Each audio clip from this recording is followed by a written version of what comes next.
Thank you, Mr. President. To my friends on the Security Council, I must say that today is a dark day.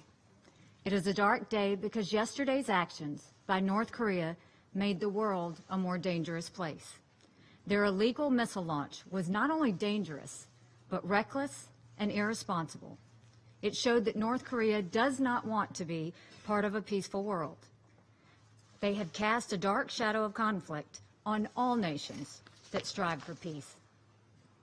Yesterday's act came from the same vicious dictator who sent a young college student back home to his parents, unresponsive and in a coma.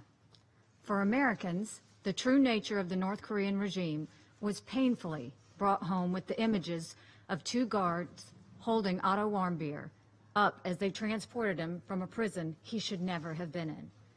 Otto Warmbier is but one person out of millions who have been killed, tortured, or deprived of their human rights by the North Korean regime. To Americans, the death of one innocent person can be as powerful as the death of millions. Because all men and women are created in God's image, depravity toward one is a sure sign of willingness to do much more harm.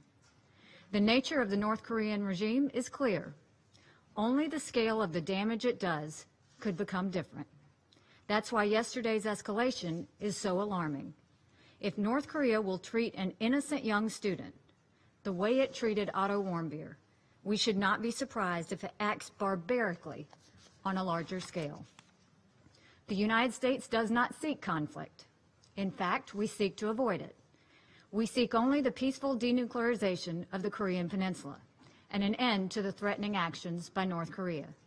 Regrettably, we're witnessing just the opposite. Make no mistake, North Korea's launch of an ICBM is a clear and sharp military escalation. The North Korean regime openly states that its missiles are intended to deliver nuclear weapons to strike cities in the United States, South Korea, and Japan. And now it has greater capacity to do so. In truth, it is not only the United States and our allies that are threatened. North Korea's destabilizing escalation is a threat to all nations in the region and beyond. Their actions are quickly closing off the possibility of a diplomatic solution. The United States is prepared to use the full range of our capabilities to defend ourselves and our allies. One of our capabilities lies with our considerable military forces. We will use them if we must, but we prefer not to have to go in that direction. We have other methods of addressing those who threaten us and of addressing those who supply the threats. We have great capabilities in the area of trade.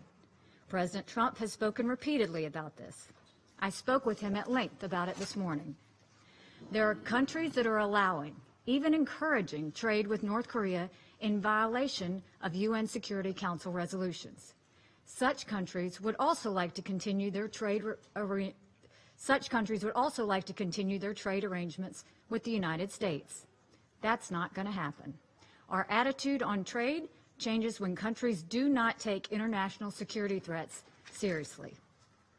Before the path to a peaceful solution is entirely closed, however, there remains more that the international community can and must do, diplomatically and economically. In the coming days, we will bring before the Security Council a resolution that raises the international response in a way that is proportionate to North Korea's new escalation. I will not detail the resolution here today, but the options are all known to us. If we are unified, the international community can cut off the major sources of hard currency to the North Korean regime. We can restrict the flow of oil to their military and their weapons program. We can increase air and maritime restrictions. We can hold senior regime officials accountable. The international community has spoken frequently against the illegal and dangerous actions of the North Korean regime. For many years, there have been numerous UN sanctions against North Korea, but they have been insufficient to get them to change their destructive course. So in order to have an impact, in order to move North Korea off its military escalation, we must do more. We will not look exclusively at North Korea. We will look at any country that chooses to do business with this outlaw regime. We will not have patience for stalling or talking our way down to a watered-down resolution. Yesterday's ICBM escalation requires an escalated diplomatic and economic response. Time is short. Action is required. The world is on notice. If we act together, we can still prevent a catastrophe, and we can rid the world of a grave threat. If we fail to act in a serious way, there will be a different response. Much of the burden of enforcing UN sanctions rests with China. 90% of trade with North Korea is from China. We will work with China.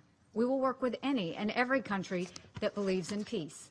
But we will not repeat the inadequate approaches of the past that have brought us to this dark day.